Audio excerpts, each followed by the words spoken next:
भरत जिनके नाम पर पड़ा देश का नाम भारत, वे बने जड़ भरत। भरत ऋषि ऋषभदेव के पुत्र थे। इनके नाम से ही आर्यावर्त का नाम भारत पड़ा। इन्होंने शासन करने के बाद अपना राजपाट पुत्रों को सौंपकर वानप्रस्थ आश्रम ग्रहण किया तथा भगवान की भक्ति में जीवन बिताने लगे। शालग्राम तीर्थ में तप करने के दौरान इन्होंने नदी में बह रहे एक हिरण के बच्चे की रक्षा की थी। उसी मृग की चिंता करते हुए उनकी मौत हुई थी। इसी कारण इनका अगला जन्म जम्बूमार्ग में एक हिरण के रूप में हुआ, लेकिन इनकी स्मृतियां बनी रहीं।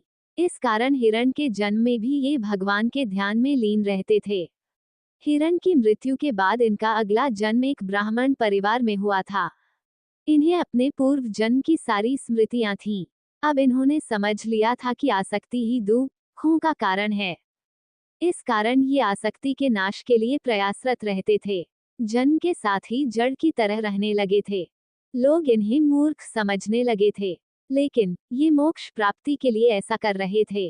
जड़ भरत के पिता उन्हें एक विद्वान पंडित के रूप में देखना चाहते थे, लेकिन जड़ भरत एक श्लोक भी याद नहीं करना चाहते थे।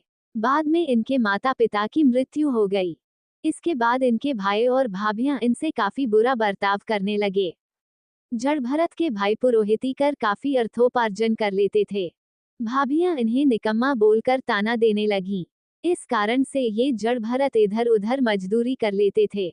वहां से जो मिल जाता वही खा लेते और जहां जगह मिल जाती वहां सो जाया करते थे। वे सुख दुख मान सम्मान को एक जैसा समझने लगे थे। उनके परिवार को लगा कि जड़ भरत के ऐसा करने के कारण समाज में उनकी अप्रतिष्ठा हो रही है, तो उन्होंने उसे खेती के काम में लगा दिया। वे रात दिन खेतों की मेड़ पर बैठकर खेत की रखवाली करने लगे। इसी बीच एक डाकू को संतान नहीं हो रही थी। एक तांत्रिक ने बताया कि मां काली के समक्ष एक व्यक्ति की बलि देने से उसे संतान हो जाएगी। इन समय पर जिस आदमी की बलि देनी थी वह भाग गया। तब डाकू जड़ भरत को ही अपने ठिकाने पर ले गए। वहां डाकू ने जैसे ही जड़ भरत की बलि देने के लिए तलवार उठाई, वैसे ही मां काली प्रकट हो गई। उन्होंने डाकुओं के सरदार के हाथ से तलवार छीनी और उसका ही वध कर दिया। जड़ भरत फिर आकर खेतों की मेड़ पर बैठ गए और खेतों की रखवाली करने लगे। इसके कुछ दिनों बाद राजा रहुगण पालकी पर बैठकर ज्ञान लेने कपिल मुनि के पास जा रहे थे। रास्ते में पालकी के एक कहार की मौत हो गई। रहुगण के सेवक पास के खेत से जड़ भरत को ही उठा कर ले आए। जड़ भरत बिना कोई आपत्ति किए इस काम में जुट गए, लेकिन वे काफी संभल कर चल रहे थे। उनके पैरों के नीचे कुचलकर किसी जीव की मृत्यु ना हो जाए, इस कारण वे संभल कर चल रहे थे। इससे पालकी डगमगा रही थी। राजा रहुगण ने कहारों से कहा कि इस तरह क्यों चल रहे हो, सावधानी के साथ क्यों नहीं चलते। कहारों ने कहा कि हम तो संभल कर चलते हैं, लेकिन यह नया कहार रह रहकर डगमगा रहा है। राजा रहुगण ने जड़ भरत से कहा कि देखने में तो तुम हृष्ट पुष्ट हो, लेकिन पालकी लेकर ठीक से नहीं चल सकते। यदि सावधानी से नहीं चले तो मैं तुम्हें दंड दूंगा। इस पर जड़ भरत ने कहा कि आप शरीर को तो दंड दे सकते हैं, लेकिन मुझे दंड नहीं दे सकते। मैं शरीर नहीं, आत्मा हूँ। इस कारण मैं दंड और पुरस्कार दोनों से परे हूँ। दंड देने की बात तो दूर है, आप तो मुझे स्पर्श भी नहीं कर सकते। ये सुनते ही राजा रहुगण ने पालकी रखवा दी और उतरकर जड़ भरत के पैरों में गिर गए।